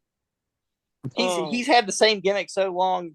Oh my Changing god! him to a heel now would be meaningless. The John Cena thing, the face gimmick, it got as old as Roman holding the fucking title. Yep. Oh, you're not kidding, man. Suffering succotash. It needed to go. Suffering succotash. It's It's petty. Oh man, I don't know. I think Cody Rhodes is doing a freaking great job as champ. I think that the live reactions show that people still believe in him, regardless of what people are saying on the internet. Well, yeah, I agree with that. And I feel like he needs a better foil than Solo. Yeah, that's what I was just gonna say. I think he needs a big spotlight. I think he needs a better bad guy. Yeah, really, they're just not. SmackDown don't have it. SmackDown don't have it. You put that man on Raw, he's awesome. Yeah. He'd be great. Give him Braun Breaker. Give him, you know, like. But again, have him defend the friggin' belt. Yeah. Now, for sure. Granted, he took it from a guy that didn't exactly make it a habit of defending it, but I mean, he's the one. Cody's the one. Roman Reigns, the modern day Hogan. Yeah. Oh yeah. Placeholder. Although I mean, Hogan, people used to bitch that Hogan only defended the belt 3 times a month, and now 3 times a month is like a lot. Excessive. Yeah, Well, it'd be insane. You didn't know me in my year. You didn't know me in my Twitter days, dude. I used to go off on Brock Lesnar like every day. Like, why isn't he even at the show? Why isn't he defending the belt? I do the same thing. He's another one that I don't like. I can't stand Brock Lesnar. No, me either. You won the genetic lottery. Good for you. It sucks that he's coming back. Literally, it's just you won the genetic lottery. Good for you. Yep. Like, I just can't. The dude has the personality of a piece of fucking bread.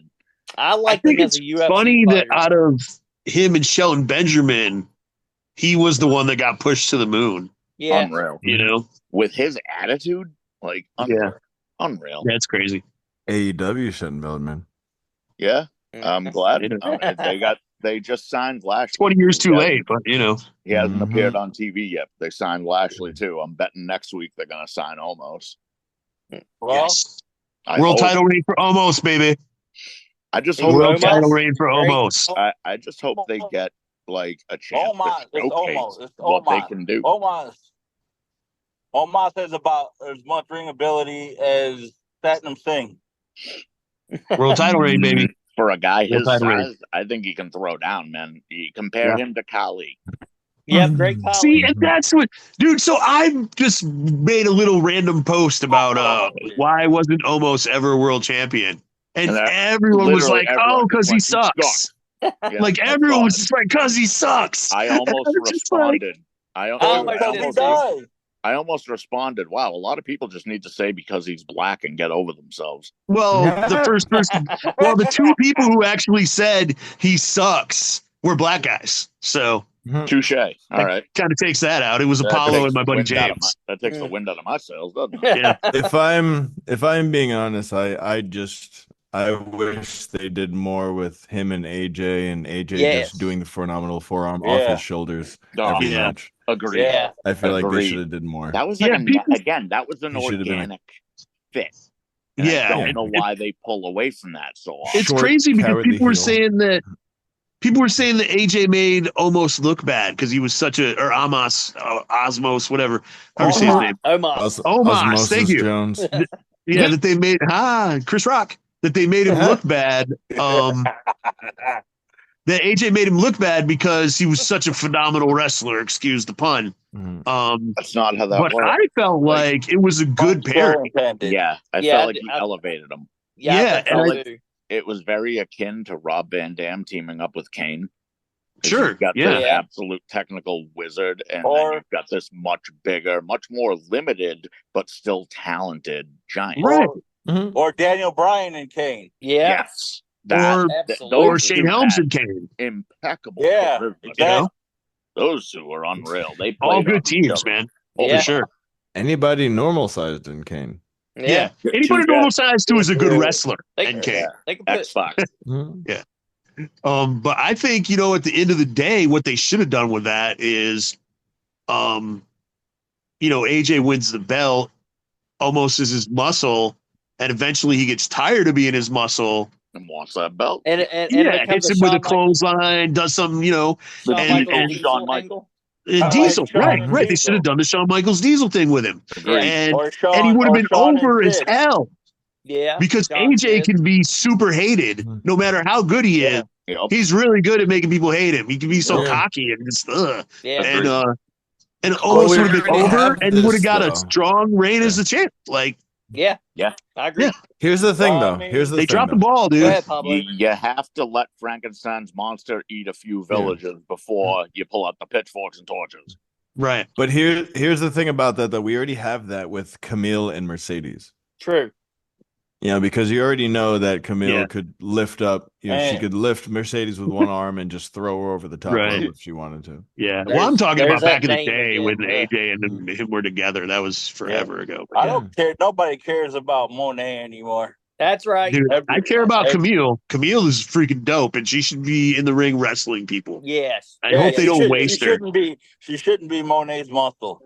No. I mean, I'm fine with her being Monet's muscle, but I would like her to be Monet's muscle in the same way that Kevin Nash was Shawn Michaels' muscle. You know what I mean? Like, I want her to wrestle. I don't want her to just manage. Yeah, and she's already shown her personality some, which is cool.